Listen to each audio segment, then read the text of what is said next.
예, 잘들 지내셨죠?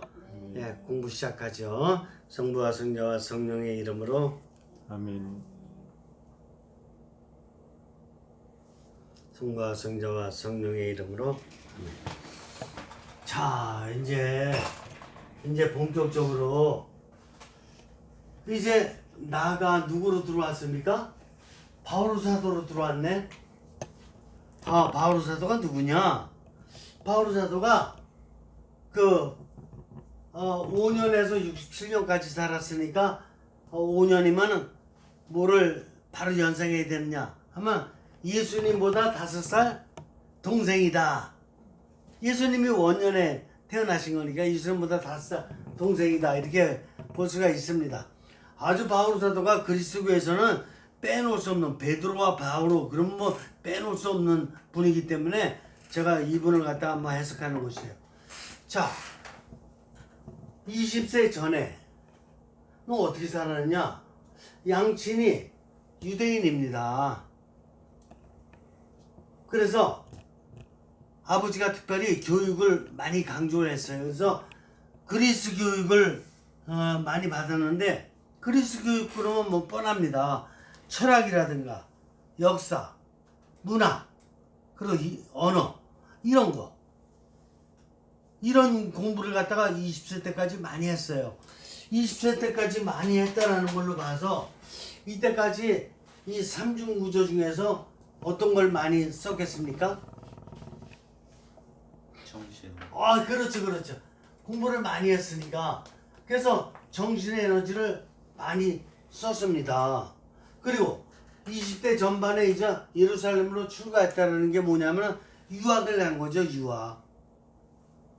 다르소에서 살다가 예루살렘으로 유학을 갔습니다. 유학을 가가지고 누구를 만나냐? 가브리엘. 가브리엘이 당시에 예루살렘의 학자예요, 학자. 그러니까 가브리엘로부터 이제 공부를 하게 되는데, 처음에 딱 유학 가서 거기서 살기가 쉽습니까? 지금 오늘날에도 유럽이든 미국이든 이렇게 호주든 유학 가면은 유학생들 쉽지 않죠. 뭐 여러 가지로 어려움이 많죠. 뭐 돈만 어려운 게 아니라 오히려 언어 문제, 또 이렇게 뭐 식생활 문제, 기후 문제, 이런 여러 가지 어려움이 많죠. 근데 이때 그 누이가 예루살렘에 살고 있었어요. 그러니까 이 누이가 많이 도와줬겠습니까? 안 도와줬겠습니까? 도와줬겠죠. 그래서 누이의 도움을 많이 받습니다. 그러면서 이 학자로부터 이제 공부를 많이 하는데, 이때 또 삼중구조 중에서 뭐를 많이 썼겠습니까? 육신, 정신, 영 중에서 어떤 걸 많이 썼겠어요? 정신을 말씀. 그래요. 정신을 많이 씁니다. 근데 이게 유대교의 학자다 그러면은 당시에 종교로서 유대교 종교가 있었던 거니까 이것이 이제 그리스도교로다가 넘어가는 거니까, 유대교 종교니까 영을 가르쳐 줄만 하잖아요. 그렇잖아요. 근데 영에 대한 교육을 받을 수가 없는 거예요. 왜냐하면은 유대교의 학자들은 율법 중심이에요. 그러니까 규정, 규범 이런 것만 많이 받지, 그래서 이게 영적인 걸 갖다 받을 수가 없습니다. 율법적으로 다 받기 때문에 정신적으로 다 교육을 받는 거죠. 근데 25세경에, 이 20세경에 들어왔다가 25세기에 다시 어디로 가냐면 다르소로 간다. 이게 무슨 얘기냐? 이게 아까 바오로가 예수님보다 어떻게 된다 그랬죠? 5년 동생이라 그랬죠? 5년 동생이라 그랬으니까 이때 예수님은 몇 살이 되겠죠? 바오로가 25세니까 예수님은 5년 형이니까 30세죠? 예수님이 5년 형이니까 30세에 무슨 일이 일어나는지 아시죠? 예수님이 30세에 이제 그 공생활 이제 막 하시는 거 아닙니까? 공생활 하셨다가 33세 때 돌아가시잖아요. 근데 그때 바로 공생활을 시작하실 때 바오로는 다르소에 가는 거예요. 이제 몇 년 공부했잖아요. 몇 년 공부하고 난 다음에 좀 고향도 가야 되니까 쉬기도 하고 그래서 간 거예요. 요 가서 있을 동안에 예수님이 공생활을 하시고 돌아가신 거예요 결국. 그런데 몇 살 때 들어오냐? 28살 때 오거든요. 28살이면 예수님은 몇 살이 되죠? 33세가 되잖아요. 그러니까 예수님 공생활 시작할 적에 고향으로 갔다가 예수님 돌아가시자마자 온 거야. 그러니까 예수님을 박해할 수 있었을까요? 못한 거야. 다른 율법학자들 바리새인들은 이렇게 예수님을 갖다 이렇게 예수님 제자들과 함께 고박하고 박해하고 다 했는데 그때 바오로는 묘하게도 고향 가서 지금 쉬고 있었던 거예요. 그래. 그러다가 언제 들어왔느냐? 예수님 돌아가시고 나서 28살에 온 거예요. 그래가지고 다시 예루살렘에 와가지고 보니까 이런 사건이 일어났거든. 예수님을 박해하고 죽이는 사건이 일어났거든요. 그래서 들여다 보니까 예수님이 유다인들의 말을 듣지 않고 유다인 율법학자라든가 바리새인이라든가 이런 사람들의 말을 듣지 않고 오히려 그런 사람들까지 회개시키려고 막 애쓰시다가 돌아가시게 됐단 말이에요. 그래서 와서 보니까 딱 하거든. 그래가지고 어떻게 됐습니까? 그때부터 이제 유다인들의 말을 듣지 않는 예수님의 제자들을 박해하기 시작하는 거지 이제 본격적으로. 그래서 28세부터 31살까지 박해합니다. 3년 동안 박해를 하다가 3년 후에 어디로 갑니까? 다마스커스로 가는 거예요. 왜 다마스커스로 가죠? 예수님 제자들이 하도 박해가 심하니까 전교를 할 수가 없어요. 붙잡히면 죽는 거고. 그래서 예수님을 따랐던 사람들이 신앙생활을 하기 위해서는 도망갈 수밖에 없는데 그때 도망갔던 두 군데가 있어요. 한 군데가 어디냐? 한 군데가 그 아프리카 북부에 이집트 있잖아요. 이집트 쪽이 도망가기가 좋은 거예요. 그래서 이집트 쪽으로 도망가든지 또한 부류는 어디로 가느냐 하면은 그 당시에 소아시아 지방입니다. 소아시아 지방에 뭐냐면 오늘날의 터키 쪽으로다가 도망간 거지. 근데 터키에 가면은 안티오키아가 있어요. 터키에 가면은. 그래서 안티오키아가 두 군데 있잖아요. 하나는 이스라엘 쪽에 있는 안티오키아가 있고 또 하나는 터키 쪽에 있는 안티오키아가 있고. 근데 이번에 도망가는 거는 터키 쪽에 안티오키아로 도망을 많이 갔던 거예요. 근데 그 사람들을 다 붙잡아 하다가 죽이려고 그래서 안티오키아로 간 거지. 갔다가 어떻게 됐습니까? 거기 갔다가 빛을 받았어. 빛을 받아가지고 3일 동안 장님이 돼서 푹 쓰러져 있었어요.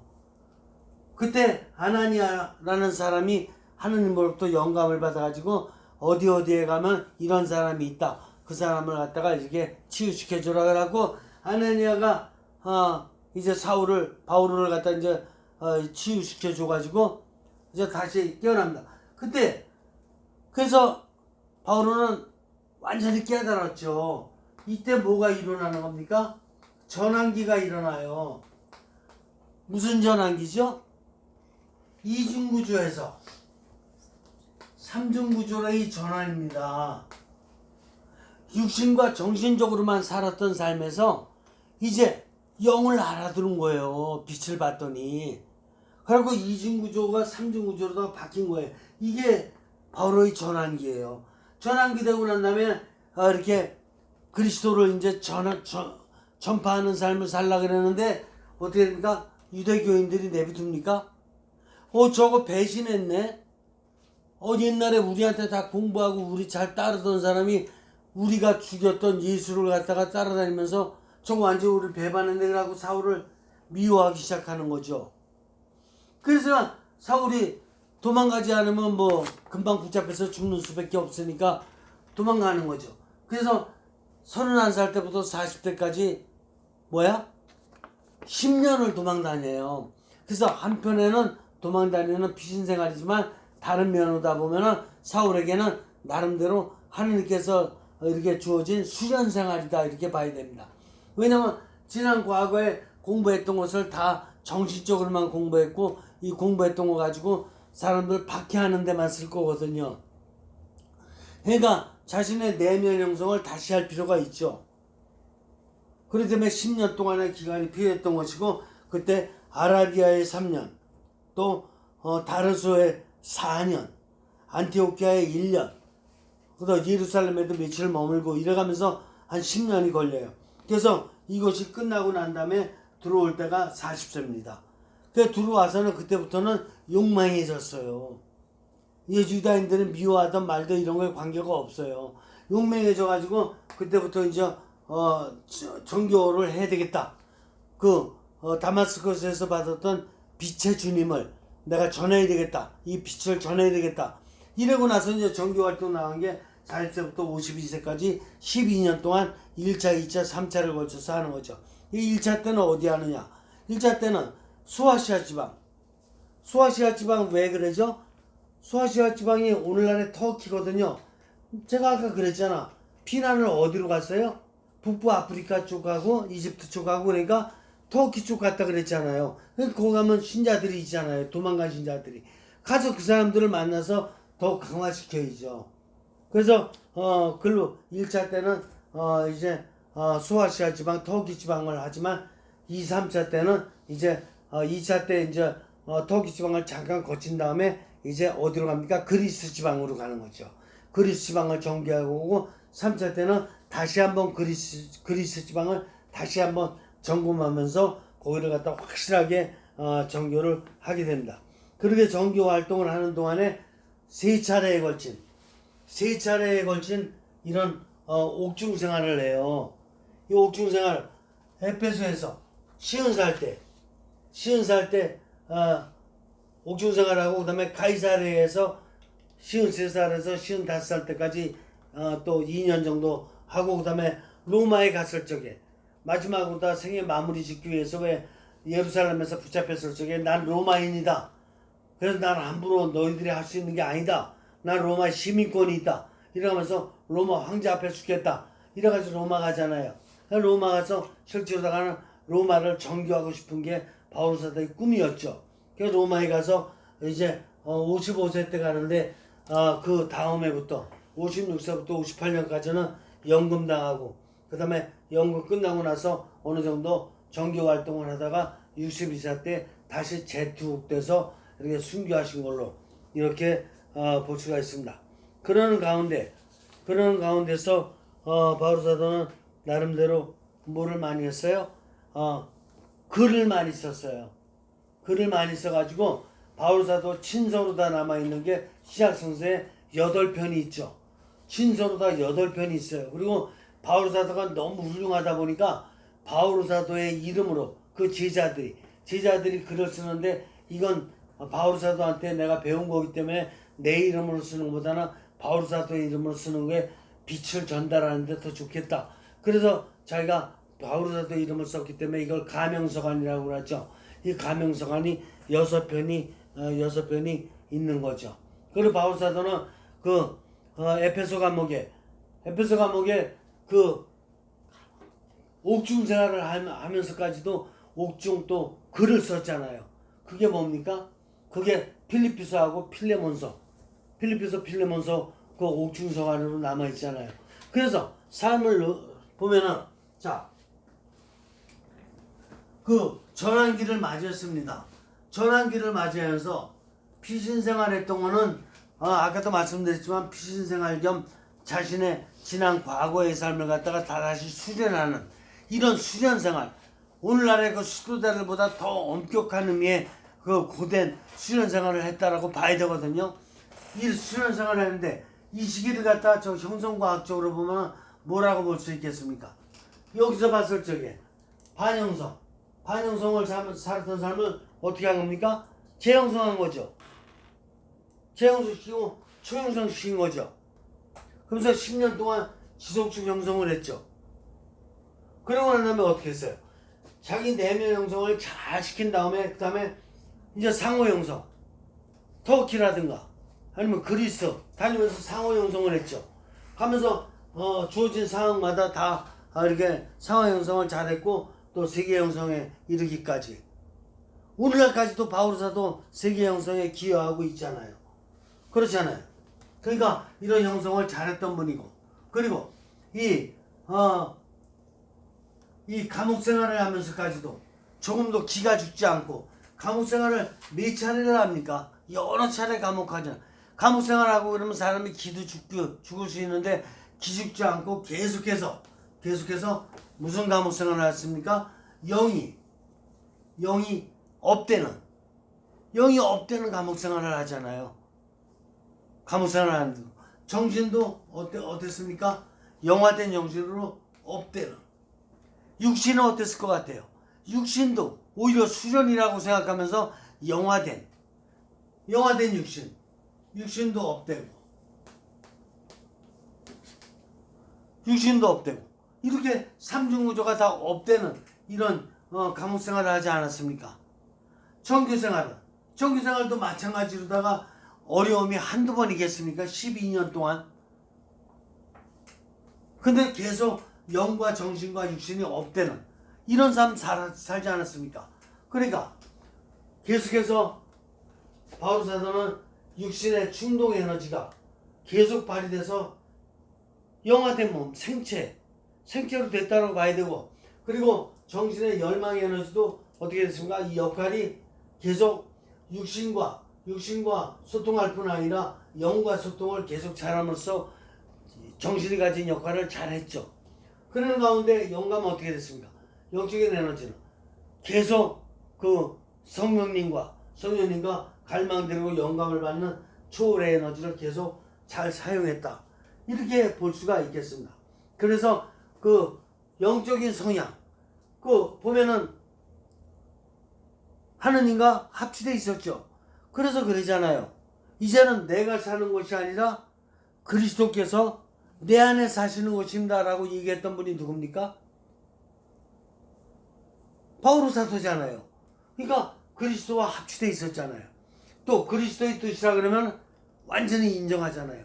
또 그리스도의 뜻이라 그러면 뭐 이게 뭐 터키가 됐던 이게 그 그리스가 됐던 이게 그 예수님을 처형했던 예루살렘이 됐던 겁먹지 않고 이제는 막 다니면서 다 이게 개방된 이런 삶을 살잖아요.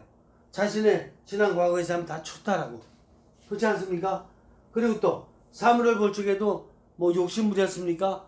가서 뭐 터키든지 그리스 쪽 전교할 적에 거기서 아마 그리스 쪽에 막 이렇게 값진 옷도 줄 수가 있고 여러 가지 뭐 폐물도 줄 수 있고 그런데 그런 거 봤습니까? 아니죠. 다 하느님 거죠. 자기 생활에 정교 활동에 필요한 것만 딱 받지 다른 거는 안 받지 않습니까? 단순하게. 그리고 늘 정교 활동 다니면 제가 그리스 여행한 적이 있는데 그리스 여행할 적에 거기 그리스가 여행하기 되게 어려운 데라 그러더라고요. 왜 그런가 했더니 당시에 해적도 많고 산적도 많고 그러니까 호롤당신 거기를 전개하면서 해적과 산적 무수하게 만났을 것이고 얼마나 힘들었겠어요. 그런데도 불구하고 하는 뜻을 전하기 위해서 우리 순명하는 마음으로 그리고 아직 하느님 모르는 사람들에서 연민의 마음을 갖고 그러나 그들에게 전할 적에 그들을 무시하면서 전했습니까? 그들을 존경하는 마음으로 존경하는 외경의 마음으로 전했고 그들을 갖다가 그들의 삼일함을 보여주면서 확고하고 부드러운 마음으로 이렇게 인생을 살았다. 이렇게 볼 수 있겠습니다. 이것이 바울 사도의 이제 삶의 인격 이론이다. 이렇게 볼 수 있겠습니다. 혹시 느끼신 거나 뭐 질문 있습니까? 바오로 사도는 훌륭한 그런 교육이 있었는데요. 일반 사람들도 이런 것들을 생각하고 걸을 수가 있을까요? 그래요. 바오로 사도가 삼중구조 가진 것이나 일반 사람들이 삼중구조 가진 것이나 똑같습니다.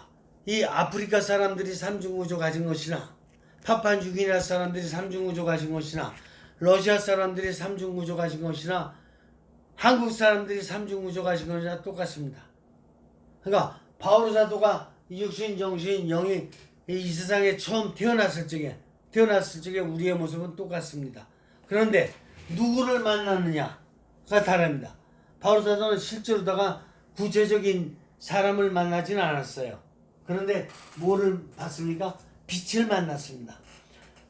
바오로 사도가 너무나도 이런 크리스찬을 박해하고 죽이는 악한 일에 가담했기 때문에 웬만한 사람 말 듣지가 않습니다. 또한 정신적으로만 굉장히 강화된 사람이기 때문에 웬만한 사람이랑 논쟁 같은 거 이런 거 되지도 않습니다. 그래서 빛 자체께서 하나님 자체께서 그를 3일 동안 이렇게 놀라운 어떤 자연 이적을 통해서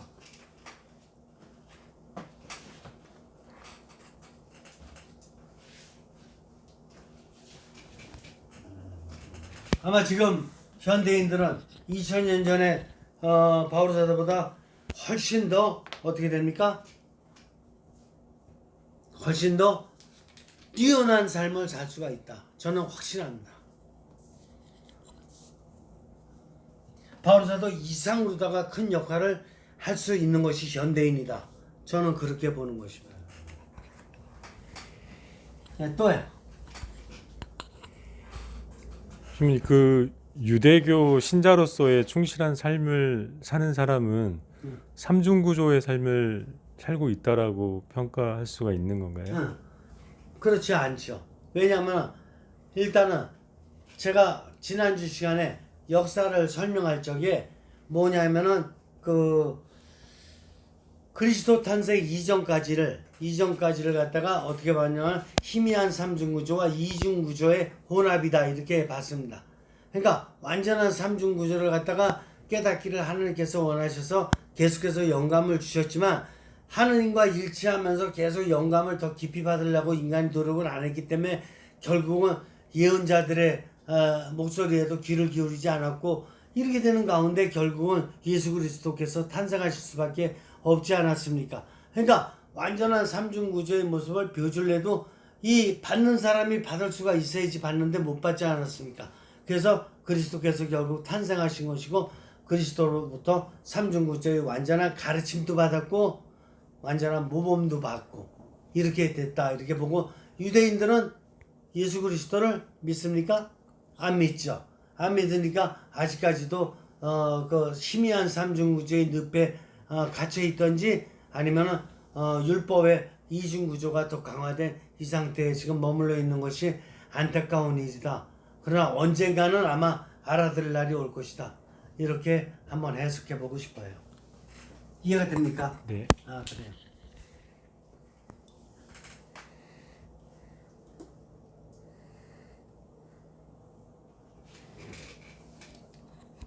이 안에 설명하고 싶은 게 굉장히 많은데 우리 저기 미지분이 잠깐 나오실래요?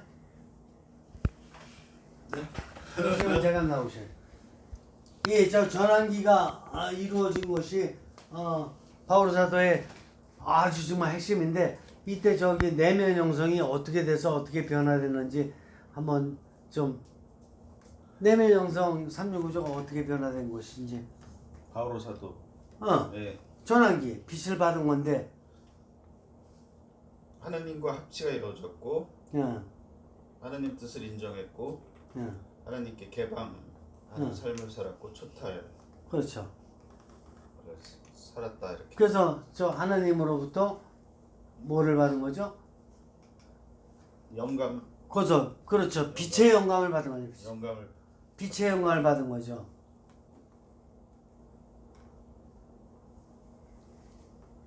영감을 받았다고 볼 수. 그렇죠. 그게 핵심이 아니겠습니까? 빛의 영감을 빛의 그 형상으로 받은 거잖아요. 그러니까 영감은 어떤 식으로 내릴지 모르잖아요. 근데 이때는 빛으로 다 내렸잖아요. 영감 있고 목소리로 듣는 거 오는 것보다 사람들 잘못 생각할 수 있잖아요. 그렇죠. 미주님 또 다른 거 한번 좀 설명해 주시죠. 저는 이 부분에 대해서요, 시모님. 예. 그 바오로 사도가 예. 금세 가톨릭 교회 공동체로 들어온 것이 아니라 10년이라는 시간을 수련을 했다. 이 영감을 받은 이후에도 그 뭔가 자기 안에 내면에 그 받아들이는 그 변화의 시간이 필요한 것인가, 그렇죠. 그렇게 했던 것인가, 이런 좀 궁금함이 좀. 그렇죠. 이렇게 지난 과거의 삶을 살아왔던 것이 이제 이게 반영성이지 않겠어요? 바울사, 네. 바울사도. 근데 이게 재형성의 빛을 받았잖아요. 네. 근데 재형성이 한 번에 되지 않잖아요. 모든 거는 절대로 한 번에 안 됩니다. 재형성도 여기다 재형성이라고 하나 써서 그렇지 이게 단계적으로 하나 둘 셋 넷 이게 엄청나게 많은 단계가 있습니다. 그래서 이런 매일매일의 삶을 통해서 계속해서 재형성을 하는 가운데 자꾸 영화되게 돼 있고 영화되면서 초형성으로까지 되면서 과거의 육신을 갖다가 변화시키고 과거의 정신을 변화시키고 계속해서 이런 매일매일의 삶을 통해서 조금씩 변화되면서 결국은 이제 자기 수련이 다 이루어지는 거죠. 그럼 저희들 같으면은 시모님 이렇게 영감을 어떤 식으로 받잖아요. 예. 하지만 바오로 사도처럼 완전한 삼중구조의 삶을 살기가 좀 어려운 것들이 계속 유지되잖아요. 우리 평범한 사람들은요. 예. 근데 바오로 사도는 일단은 삼중구조로 완전히 변화된 삶을 살았거든요. 예. 거기에는 우리의 어떤 노력이 필요한 건가요? 그래서 우리의 인식이 굉장히 중요한 게 우리는 신앙 따로 생활 따로 이렇게 생각하는 경향이 있거든요. 그러니까 바울 사도는 자기 옛날에는 이제 천막 치는 일을 했었지만 유학 가서 공부하면서부터는 천막 치는 생활을 안 하잖아요. 그러니까 근데도 자기가 어떻게 됐어요? 우리한테 보여준 모범이 전교 생활을 갖다가 하면서도 가끔 가다가 가는 곳에서 천막 만드는 일을 같이 도우면서 자기 밥벌이를 자기가 해가면서 다녔다라는 게 저는 굉장히 의미 있다고 보는데 결국은 이런 하느님과 일치의 삶은 자기 삶 속에서 이루어지는 것이다.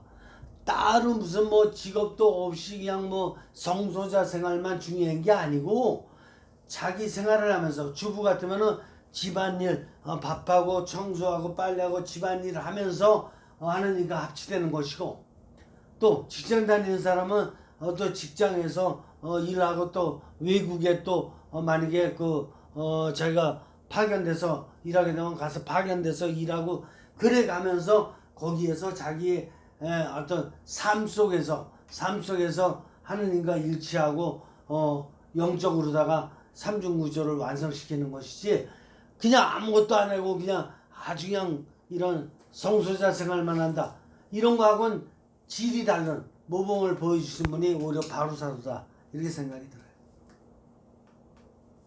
그래요. 그래요. 아주 좋은 지적 많이 해주셨습니다. 아주 잘 들었죠? 네. 정말 좋은 지적 말씀 주셨죠? 네. 그래요. 자, 하나만 읽어드리겠습니다. 사울은 여전히 사도행전 9장입니다. 사울은 여전히 주님의 제자들을 향하여 살기를 내뿜으며 대사제들에게 가서 남자든 여자든 결박하여 예루살렘으로 끌고 오겠다고 했다. 사울이 길을 떠나 다마스커스에 가까이 이르렀을 때 갑자기 하늘에서 빛이 번쩍이며 그의 둘레를 비추었다. 그는 땅에 엎어졌다. 그리고 사울아 사울아 왜 나를 박해하느냐 하고 자기에게 말하는 소리를 들었다. 사울이 주님은 누구십니까? 하고 묻자 그분께서 대답하셨다. 나는 네가 박해하는 예수다. 이제 일어나 성 안으로 들어가거라. 네가 해야 할 일을 누가 일러줄 것이다. 사울과 동행하던 사람들은 소리는 들었지만 아무도 볼 수 없었으므로 멍하게 서 있었다. 사울은 땅에서 일어나 눈을 떴으나 아무것도 볼 수가 없었다. 그래서 사람들이 그의 손을 잡고 다마스커스로 내려갔다. 사울은 사흘 동안 앞을 보지 못하였는데 그동안 그는 먹지도 않고 마시지도 않았다. 다마스커스에 하나니아스라는 제자가 있었다. 그는 환시 중에 하나니아스라는 사람이 들어와 자기에게 안수하여 다시 볼 수 있게 해주는 것을 보았다. 하나니아스가 대답하였다. 주님, 그 사람이 예루살렘에서 주님의 성도들에게 얼마나 못된 짓을 하였는지 제가 많은 이들에게서 들었습니다. 그리고 그는 주님의 이름을 받들어 부르는 이들을 모두 결박할 권한을 수석 사제들에게서 받아 가지고 여기에 왔습니다. 주님께서 그에게 이르셨다. 가거라. 그는 다른 민족들과 임금들과 이스라엘 자손들에게 내 이름을 알리도록 내가 선택한 그릇이다. 나는 그가 내 이름을 위하여 얼마나 많은 고난을 받아야 하는지 그에게 보여주겠다. 그래야 하나니아스는 길을 나섰다. 그리고 그 집에 들어가 사울에게 안수하고 나서 말했다. 사울 형제, 당신이 다시 보고 성령으로 충만해지도록 주님께서 곧 당신이 이리 오는 길에 나타나신 예수님께서 나를 보내셨습니다. 그러자고 사울의 눈에서 비늘 같은 것이 떨어지면서 다시 보게 되었다. 그는 일어나 세례를 받은 다음 음식을 먹고 기운을 차렸다. 성부와 성자와 성령의 이름으로 아멘.